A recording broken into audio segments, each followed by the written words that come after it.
Bonjour et bienvenue sur Décideur TV. Aujourd'hui, on parle coaching de dirigeants avec notre invité Morgane Marc, qui est associé du réseau Absolus et à la fois expert comptable et coach. Morgane Marc, bonjour. Bonjour. Alors, vous proposez donc des services de coaching aux chefs d'entreprise. En quoi ça consiste concrètement ? Eh bien, en fait, le fait d'être à la fois expert comptable et de proposer du coaching, ça permet d'élargir l'offre de services finalement que nos métiers peuvent proposer aux dirigeants. Et concrètement, c'est les accompagner dans des missions à dimension plus humaine que l'aspect technique traditionnel. Il peut s'agir par exemple d'accompagner le dirigeant dans le fait de renforcer sa posture de dirigeant, de renforcer la posture d'autonomie que peuvent avoir des managers, ou l'aider à sortir d'une situation de crise ou de conflit, par exemple. Alors, quitter les chiffres pour une approche un peu plus humaine, quel est l'intérêt pour un dirigeant de se faire coacher ? Alors, on ne quitte pas forcément complètement les chiffres dans ce que je propose. Combiner les deux. Combine, voilà, c'est ça. Eh bien, l'intérêt pour le dirigeant, je dirais que c'est d'avoir un partenaire privilégié, ce qui est déjà l'expert comptable d'ailleurs, mais du coup le coach, quand il va intervenir encore en tant que partenaire privilégié, il va pouvoir accompagner le dirigeant dans des choix, des décisions, et ça c'est très concret en fait, parce que quand on met en place une mission de coaching, on signe un contrat, on fixe des objectifs, on fixe un nombre de séances, donc finalement le dirigeant va avoir quelqu'un à ses côtés pour résoudre une problématique, mais cette fois pas que technique, comme fait l'expert comptable, une problématique à caractère plus large. Plus psychologique, éthique, c'est ça ? Alors, éthique, humaine, psychologique, ça dépend, pas nécessairement, parce qu'il y a pour ça d'autres environnements.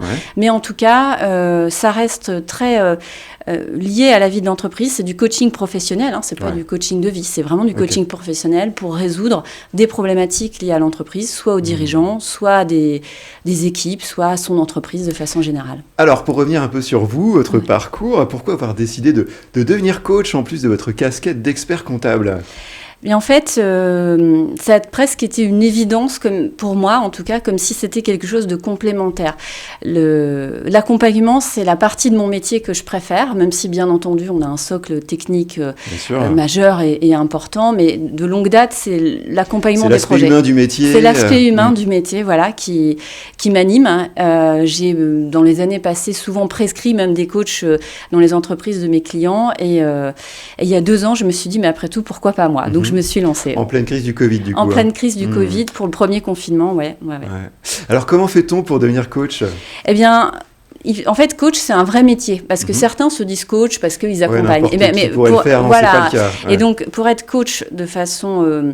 je dirais sincère vis-à-vis de ses clients, il est important de se former. Et donc, pour devenir coach, il faut d'abord se former, donc choisir une bonne école, reconnue, suivre une formation qui est diplômante, parce qu'il y a un certain nombre de connaissances à acquérir, donc de c'est techniques. Un vrai engagement. C'est un vrai engagement, et je dirais que finalement, être coach, c'est aussi savoir tenir une posture. Parce que quand on fait notre métier, c'est vite fait de tomber dans le biais entre le conseil et le coaching. Le conseil donne aux dirigeants finalement une solution, alors que le coaching doit l'aider à trouver sa propre solution. Et ça, c'est important de discerner les deux. De bien distinguer. Justement, cette double casquette expert comptable, coach, on imagine double bénéfice pour bénéfice pour le client chef d'entreprise. Pouvez-vous nous en dire davantage ?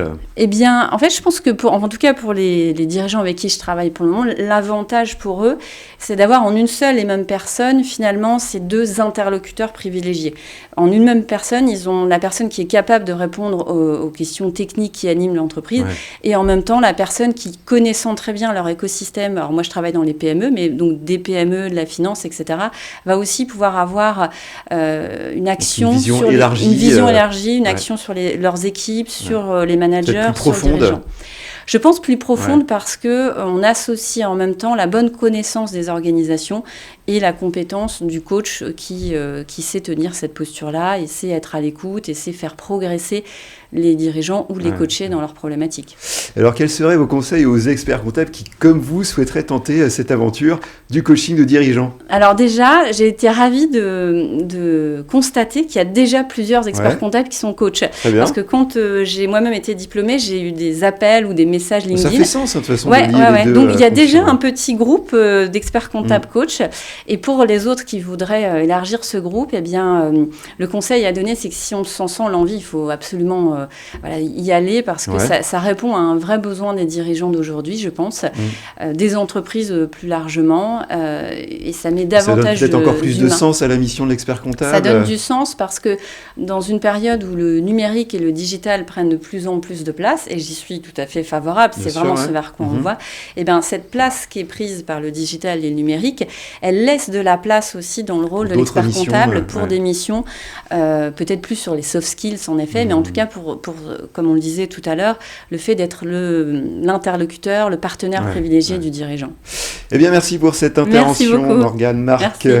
Merci à toutes et à tous de nous avoir suivis. C'était l'interview du monde du chiffre. À très bientôt sur Décideur TV.